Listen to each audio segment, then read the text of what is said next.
Hello everyone and welcome back to my channel. Sorry for the glare on the screen. I have tried everything and I cannot figure out how to get it away. I think that's the reality of filming in my car this morning.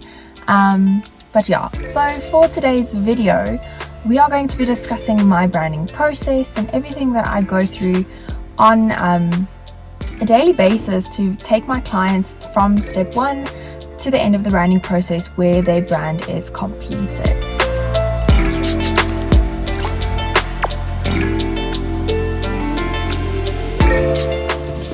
I thought this video could be very helpful for a lot of people, as when I started my freelancing business, I really didn't know where to start and I just went with the flow and definitely made some mistakes. I just think this will help a lot of people to not make the same mistakes that I made in the beginning and to really operate with confidence and to really communicate your confidence to your clients. I think when you have a good process in place, it will show your professionality to your clients, and I think that is really important. So without further ado, let's jump into step one.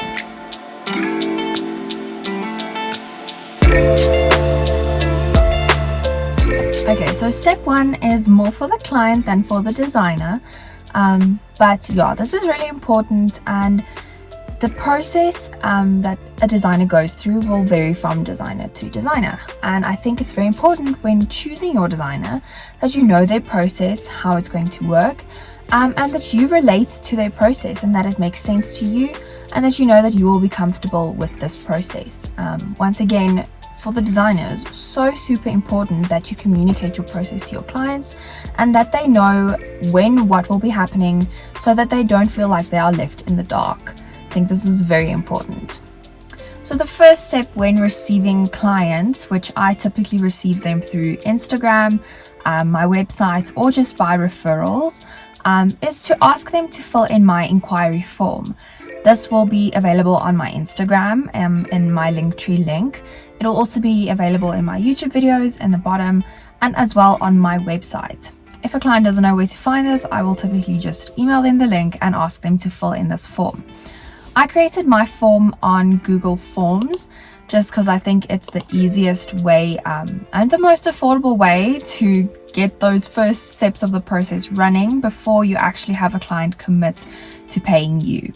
So that is what I would suggest. There are definitely a lot of other platforms that you can use that will give you the exact same results, but yeah, I just prefer Google Forms. So in my inquiry form, I have a few questions that I always ask. This will typically be, what is their brand about? What type of business are they? What do they need? Like, what services do they need? Do they only need a logo? Do they need an entire corporate identity? Do they need a website? What do they need? Then I will ask them what their estimate budget is for this project, just so that I know roughly whether they can afford me or not. And then I will also ask them what their timeline is, by when do they need this project done. And then I also ask them a really important question, and this is, how involved do they want to be in the branding process, and how much they value the branding process. For me, this is a very important question, just because I don't want to work with people who don't actually see the value in branding and spending their money on this. As I said in my previous videos, which I will link in the cards, branding is really important, and I want my clients to understand that the investment they are making is going to help their business grow. If the client doesn't really understand that concept, I don't want to work with them, as I don't think they are going to place value and respect into the work that I am doing and the effort that I put into their branding. Let me know in the comments down below if you would like to see how I received my first few clients as a freelancer and how I continue to get clients till this day.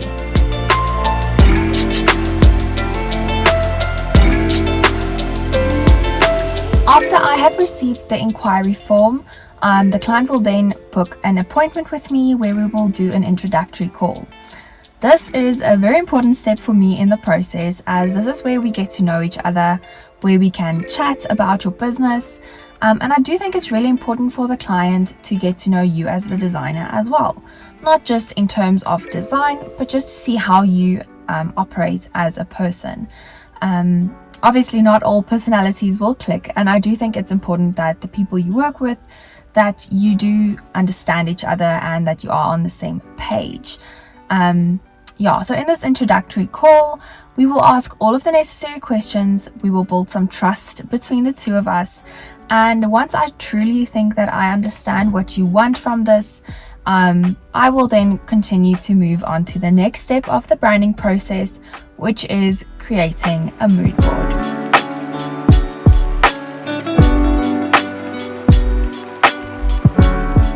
This is probably the most exciting part of the entire process for me.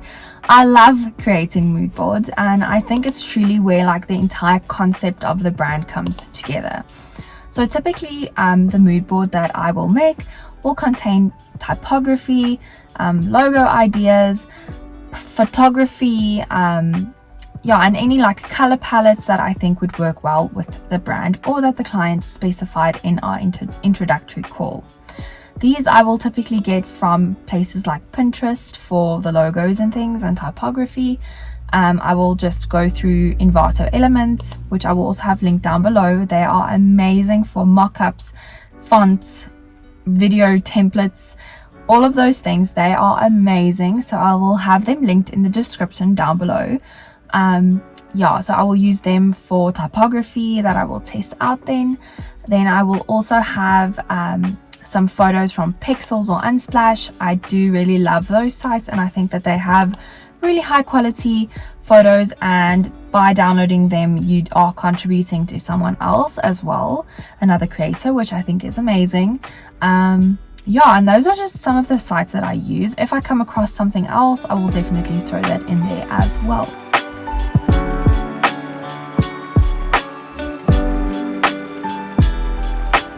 The next step in the branding process is obviously designing the logo. Starting off with the logo, I think it's one of the most exciting parts of the process. I know I probably say this about every part of the process. As you can see, I love branding. So I start off with the logo. I typically will do some fonts, play around with fonts, and create the color palette and everything. And then I will design the logo in black and white.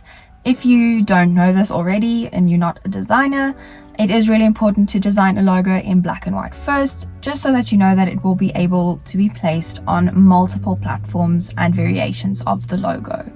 Once the logo is completed and I have a few options, depending on the package that the client chose, typically this will be anything from 2 to 4 options of logos.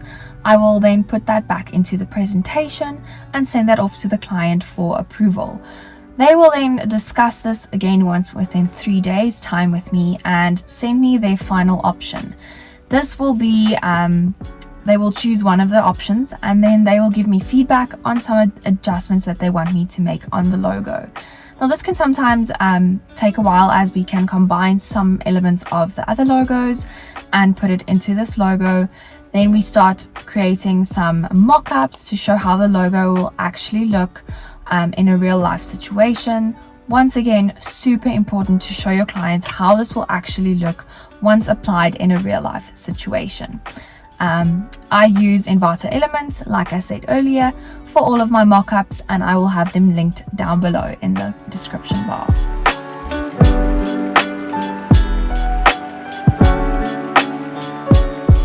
Once the client has decided on their final logo options, I will then export these logos into all of their various formats.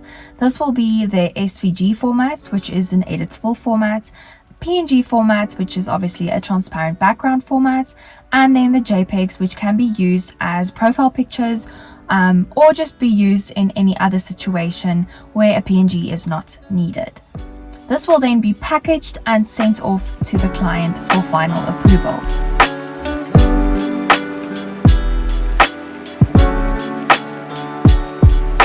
Once they have said that they are happy with the final logo and all of the packaged formats, I will move on to the rest of the corporate identity. This will then include anything that they have selected from my packages, but it can include anything from business cards, email signatures, letterheads, any other like documentation that they need. And this is a really fun part, as you get to expand the brand just from the logo and really take it across all of the platforms. Something that I love to include in my branding process is creating some social media templates for the brand as well. This is a great source for them to use in their business, as they can edit this on their own and then just use it on their social media, as this is also a really important aspect of having a brand.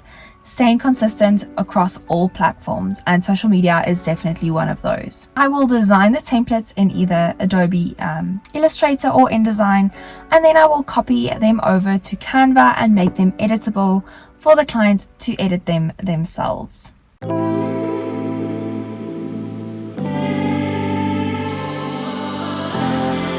After all of that is done, I will package all of the final files, make them editable, and send them off to the client. Once I have the final approval, the brand is finally done, and I am super excited to launch this brand. It's so exciting for me to build new brands on a daily basis. It is my full-time job, and I do really love it. I hope that you guys enjoyed this video and that it was super helpful, and that you now understand the branding process a little bit more. This is truly a great process to implement in your freelance business, so I hope that you do that and that it will bring a lot of success towards you. Thanks again for watching my video. Please don't forget to like and subscribe and turn on the bell notification, and I will see you guys again in my next video. Bye guys.